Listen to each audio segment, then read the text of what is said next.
Olá, no CNT Multi Notícias do final de semana, a gente mostra para você alguns destaques exibidos de segunda a sexta-feira no nosso telejornal. São reportagens com temas que envolvem educação, ciência, tecnologia, inovação, saúde e cidadania. Então acompanhe informações que vão além do seu dia a dia. A hipertensão costuma evoluir sem sintomas e muitas vezes só é percebida quando já causa impacto no organismo. Por isso, a aferição em casa virou uma aliada importante no acompanhamento de quem já trata a doença ou precisa observar melhor os níveis da pressão no dia a dia. Que a medida correta da pressão arterial em domicílio é de grande ajuda para o seu médico monitorar se o tratamento está funcionando. O primeiro passo é ter o equipamento correto. Recomendamos aparelhos automáticos de braço que sejam validados e calibrados anualmente. De modo geral, é melhor evitar os aparelhos de pulso. Mas o aparelho sozinho não garante uma boa leitura. Existem cuidados simples antes e durante a medição que ajudam a evitar distorções e tornam o resultado mais confiável. Não fume nem ingira café ou outros alimentos nos 30 minutos anteriores à medida. Não pratique exercícios físicos nos 90 minutos antes de verificar sua pressão. A bexiga deve estar vazia. Estar com a bexiga cheia pode falsear o resultado. Certifique-se de estar em um ambiente silencioso, idealmente nem muito quente, nem muito frio. A sua posição também faz toda a diferença para uma leitura precisa da pressão arterial. Veja o passo a passo. Sente-se em uma cadeira com as costas apoiadas. Mantenha as pernas descruzadas e os dois pés apoiados no chão. O braço deve estar exposto, sem roupas apertando, e apoiado em uma mesa na altura do coração. A palma da mão deve estar voltada para cima. E você deve ficar em repouso absoluto por pelo menos uns 5 minutos antes de começar a medida. É importante não falar durante o procedimento de verificação da pressão. Depois de medir, o ideal é registrar os valores e levar essas informações para a consulta. Esse acompanhamento ajuda o médico a entender melhor o comportamento da pressão fora do consultório e avaliar se o tratamento precisa de ajuste. Em casa, os valores de referência são um pouco diferentes daqueles valores de quando a gente faz a medida no consultório. Quando as medidas das pressões em casa ficam sustentadamente maiores que 130/80, isso deve ser reavaliado em uma consulta médica. O objetivo do tratamento para a maioria dos pacientes é manter a pressão arterial abaixo de 130/80 milímetros de mercúrio. Medir a pressão em casa pode ser uma ferramenta importante, desde que isso seja feito com cuidado e sem automedicação, como orienta a profissional. Lembre-se, embora você possa medir a pressão arterial sozinho, o diagnóstico e a prescrição de remédios são de responsabilidade exclusiva do médico. Monitorar a sua pressão arterial em casa ajuda a evitar o efeito do avental branco, um fenômeno que acontece com alguns pacientes quando a pressão sobe só porque se está diante de um profissional de saúde. Em casa, os valores são normais. Use este conhecimento para ser o protagonista da sua saúde. Cuide do seu coração, controle o consumo de sal e gorduras, pratique exercícios físicos regulares e siga as orientações do seu médico. A aproximação com a NASA começou em 2023, quando a agência passou a buscar um novo fornecedor para um estudo sobre saúde e prontidão da tripulação. A empresa brasileira entrou nesse processo, passou por testes científicos e de engenharia e pouco antes da decolagem da Artemis II recebeu a confirmação de que o equipamento seguiria a bordo com os astronautas. Inicialmente, eles fizeram uma compra pequena para 2 retores diferentes da NASA, um para a parte científica e um para a parte de engenharia. De lá para cá, a gente foi tendo diversas reuniões com eles, foi evoluindo o projeto, eles fazem uma série de testes, tanto na parte científica para validar se os dados vão ser úteis para eles e atendem o que eles precisam, quanto a parte de engenharia testando se o dispositivo está apto para voo e é seguro e confiável. Então, de lá para cá, a gente conversou com eles inúmeras vezes para entender o que estava acontecendo, como é que estavam indo os testes e avaliar o desempenho do dispositivo. No fim do ano passado, 2025, eles confirmaram para a gente que, a princípio, o dispositivo poderia ser usado no voo, mas não confirmaram que ele seria usado para o voo. E daí, no dia da decolagem, dia 1º de abril, eles confirmaram para a gente que nosso dispositivo seria usado e que estava embarcado com os astronautas. O equipamento é um actígrafo de pulso. Ele parece um relógio, mas reúne sensores capazes de registrar movimento, luz e temperatura da pele. Esses dados ajudam a reconstruir padrões de sono e vigília, algo especificamente importante em missões espaciais, onde o ambiente pode desregular o relógio biológico e afetar o desempenho da tripulação. A própria agência FAPESP destaca que esse tipo de monitoramento interessa a NASA justamente por conta do impacto da luz e da privação de sono sobre a saúde e a operação no espaço. O Actilumos, que é esse actígrafo aqui, ele mede atividade, então sempre que eu me mexo ele marca essa movimentação. Ele mede a exposição à luz, então ele está medindo quanta luz eu estou recebendo nesse momento. Mede a temperatura da minha pele, que é um fator relevante também para as análises. E além disso ele tem um botão de evento que quando eu aperto aqui ele registra eventos importantes de acordo com o uso que ele está tendo. Com esses sensores eu consigo fazer uma série de análises para inferir quando a pessoa estava acordada, dormindo, e daí a gente tem vários algoritmos diferentes que são ou desenvolvidos internamente ou que vieram da literatura para ajudar nessas análises. Antes de chegar a uma missão espacial, a tecnologia precisou vencer outra etapa, a industrialização. Segundo a empresa, esse processo exigiu investimento em moldes, eletrônica e moldagem. Foi aí que entrou o apoio do PIP-FAPESP, programa voltado para a inovação em pequenas empresas, que ajudou a acelerar a passagem do protótipo para um produto escalável. A gente começou desenvolvendo o protótipo, custeando com os nossos próprios recursos, eu e meu sócio. O PIP foi muito importante para a gente na hora de industrializar isso, porque aí tem investimentos mais altos, então fabricação de molde, tanto para peças plásticas quanto metálicas, profissionalização do processo de montagem das placas, que é a eletrônica, que é o coração do produto, e aí seria um investimento mais alto e a gente conseguiu ser contemplado com esse PIP, o que ajudou muito a gente a conseguir dar essa acelerada inicial no processo, porque de outra forma teria sido um processo mais lento, né? A gente teria feito investimentos mais pontuais e trabalhando com isso ao longo do tempo. E o equipamento não está só no espaço. O dispositivo já é usado em outras frentes e hoje a startup exporta entre 200 e 300 unidades por mês para mais de 40 países. Em terra, o dispositivo é usado principalmente para a parte de análise de sono e de ritmos. Então, a gente tem clientes que utilizam ele para medir iluminação de ambientes, em arquitetura ou ambientes hospitalares, para correlacionar a exposição à luz com recuperação dos pacientes. A gente tem estudos que medem a luz para fazer análises dentro de oftalmologia, com correlação com miopia. Então tem diversas áreas diferentes. Hoje esse dispositivo ele é vendido para o mundo inteiro. Então a gente tem clientes América do Sul inteira, América do Norte, Europa, Ásia, Oceania, África. Toda a tecnologia desenvolvida nacionalmente, suporte dado por aqui também. A gente hoje em dia conta com um distribuidor na Europa, que ajuda a gente na parte de manutenção. E hoje em dia essa estrutura que a gente tem para trabalhar.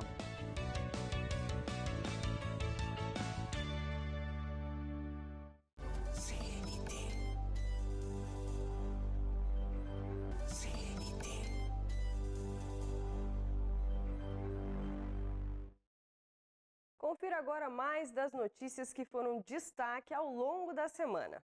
Muita gente já ouviu falar do Enseja, mas nem todo mundo sabe exatamente para que ele serve. O nome completo é Exame Nacional para Certificação de Competências de Jovens e Adultos. Na prática, ele oferece uma oportunidade para quem não concluiu os estudos na idade esperada e agora quer buscar o certificado de ensino fundamental ou do ensino médio. Funciona assim. A pessoa faz uma prova e, se alcançar a pontuação necessária, pode solicitar a certificação ou a declaração de proficiência depois da divulgação do resultado. Para tentar o certificado do ensino fundamental, é preciso ter pelo menos 15 anos no dia da prova. E para o ensino médio, a idade mínima é de 18 anos. As inscrições para o Enseja 2026 estão abertas e seguem até o dia 15 de maio pelo sistema do exame no portal do INEP. Esse também é o prazo para quem precisa pedir atendimento especializado ou tratamento por nome social. As provas estão marcadas para o dia 23 de agosto e a página do Enseja disponibiliza materiais gratuitos para os participantes se prepararem para o exame. O Enseja é uma chance para muita gente transformar uma pausa nos estudos em um novo começo. E para quem deseja continuar a formação, buscar uma vaga melhor ou simplesmente concluir uma etapa importante da vida, é preciso atenção com o prazo. A batata é o quarto alimento mais consumido no mundo. E no Brasil, a média é de cerca de 15 quilos por pessoa todos os anos. E esse consumo, segundo especialistas, tem crescido. O problema não é o pacote de batata em si, é a escala. Uma indústria de porte médio pode gerar um volume de resíduos comparável ao de uma cidade com cerca de 200 mil habitantes.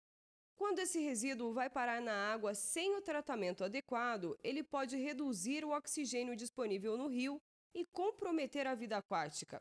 O efeito pode chegar também ao lençol freático, que abastece poços e ajuda a garantir a água para o consumo. A gente vive hoje uma nova revolução dentro da ciência e tecnologia de alimentos, porque a gente começa a olhar para os resíduos como potenciais fontes de ingredientes que podem voltar para a cadeia de processamento de alimentos. Então o foco foi olhar para esse resíduo, que tem uma constituição de componentes interessantes para aplicação dentro da indústria de alimentos, e pensar em como a gente podia extrair isso da casca da batata a ponto de transformar futuramente num ingrediente que pudesse ser comercializado e aproveitado pela indústria. Foi a partir dessa lógica que o estudo da Faculdade de Engenharia de Alimentos da Unicamp testou formas de separar e reaproveitar o que sobra da casca e da água do processamento. A ideia é simples de entender. Ao invés de tratar como descarte, transformar em matéria-prima. O amido eu acho que é a grande estrela, até porque ele é o constituinte majoritário, então é o que mais tem, cerca de 60% da casca de batata é amido, então ele pode ser aplicado para espessantes, então para algum molho, porque ele não tem uma coloração, ele ficou levemente amarelado, mas isso não influenciaria na aplicação. A matriz, final que sobrava, ela sobrava com proteína e fibras, então basicamente a gente tinha uma farinha. E essa farinha ela pode ser aplicada majoritariamente em produtos panificados, então para a parte de bolos, para massas. Essas fibras são muito importantes, por exemplo, para suplementação de alimentos, para melhorar a dinâmica do trato gastrointestinal. A descoberta é um caminho para reduzir a poluição e, ao mesmo tempo, criar um ingrediente com valor nutricional.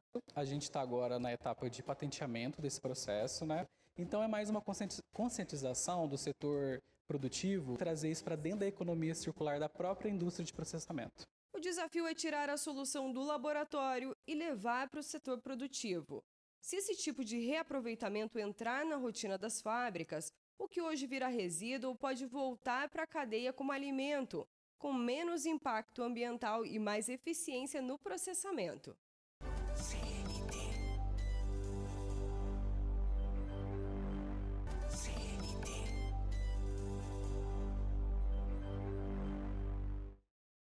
No jornal CNT Multinotícias, você confere mais informações que foram veiculadas durante a semana. Em mais um capítulo dos debates sobre o fim da escala 6x1 no Brasil, o ministro do Trabalho e Emprego, Luiz Marinho, foi ouvido na comissão especial da Câmara que discute o tema. O ministro defendeu o projeto de lei do governo que foi enviado ao Congresso Nacional em regime de urgência. Haverá uma série de audiências públicas e a ideia é ouvir ministros, representantes sindicais e de setores produtivos para avaliar o texto final. Nós falamos da necessidade da redução da jornada de trabalho, redução de salário, e ao mesmo tempo falamos da necessidade de eliminar a escala 6x1, por ela se tornar no tempo a jornada muito cruel, em especial para as mulheres e a juventude, que está exigindo que nós, governo, parlamento, empresários, empregadores, façamos esse gesto de boa vontade e garanta melhores condições, especialmente de vida, para trabalhadores e trabalhadoras. Entre os debates estão questões como saúde mental, acidentes de trabalho, qualidade de vida dos trabalhadores e produtividade. O diretor da OIT Brasil, a Organização Internacional do Trabalho, uma agência da ONU, trouxe exemplos de países da América Latina para defender a escala de até 40 horas semanais. No caso da Colômbia, que foi a lei de 2021, se prevê uma redução gradual de 47 horas em 2023 para 42 horas semanais em 2026. Tá? Então, isso foi algo acordado. No caso do Chile, também se prevê uma redução gradual de 44 horas em 2024 para 42 horas em 2026 e 40 horas em 2028. E no caso do México, a última legislação aprovada, se prevê uma redução gradual de 48 horas para 40 horas em 2030. Como conclusão, tá, eu queria mencionar, primeiro que essa é uma tendência histórica, né? Então isso se observa em todos os países, né, um esforço gradual, né, de redução da jornada de trabalho. E todos eles têm as normas internacionais como referência, né, essas normas que eu citei. Os efeitos favoráveis estão amplamente documentados, né? Se forem bem implementadas, elas não geram efeitos significativos sobre emprego e salários, muito pelo contrário, e tem um impacto de aumento da produtividade. A produtividade tende a aumentar com jornadas mais curtas. O direito do trabalho é uma ponte entre empregadores e empregados. E para esse juiz do trabalho, os números representam um alerta importante para que o país reveja o formato atual. Nós tivemos, apenas no ano de 2025, mais de 800 mil acidentes de trabalho, que vitimaram, infelizmente, 3.600 trabalhadores no Brasil. O INSS concedeu benefícios de afastamento a mais de 550 mil trabalhadores e trabalhadoras por doenças ou adoecimentos mentais. Destes, 63% trabalhadoras, mulheres que cumprem dupla jornada por conta dos trabalhos de cuidado, trabalho reprodutivo que a elas é entregue no nosso país.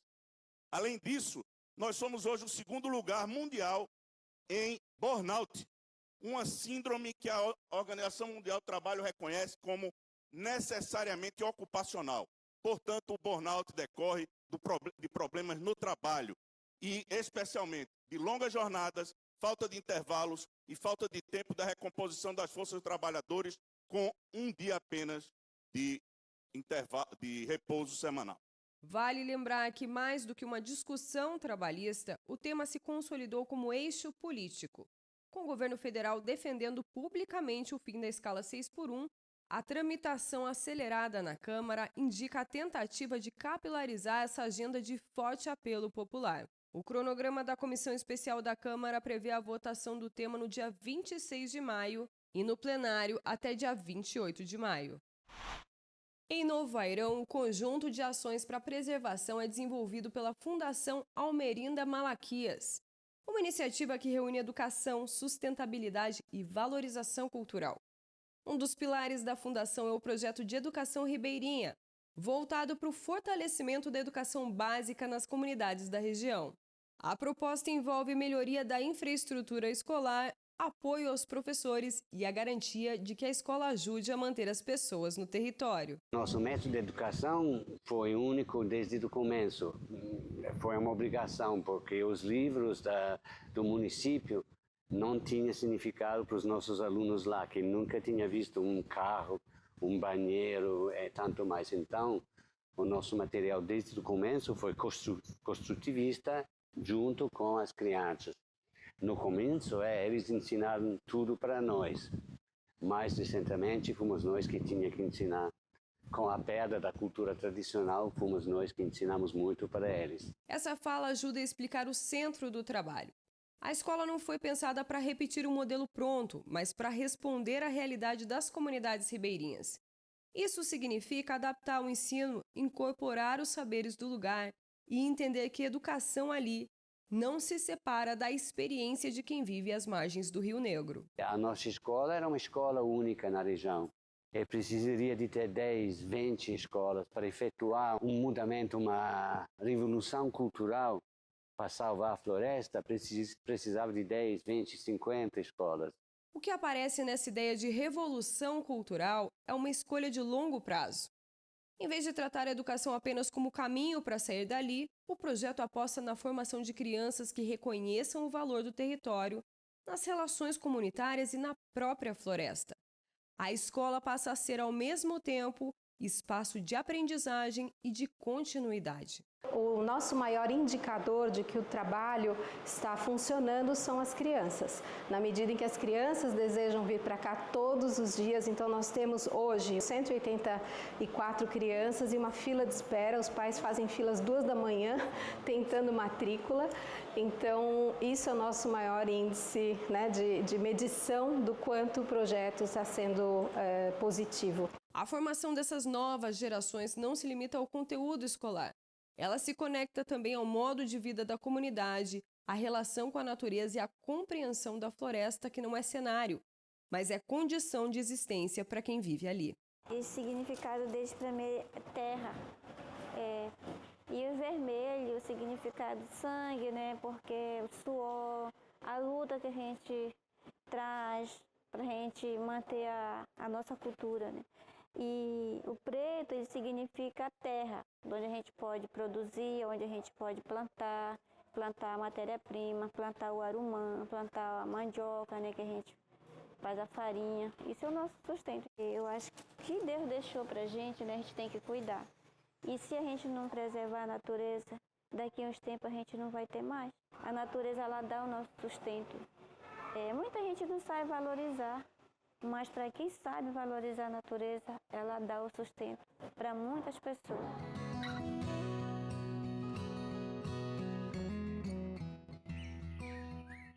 Quer conferir mais notícias como essas?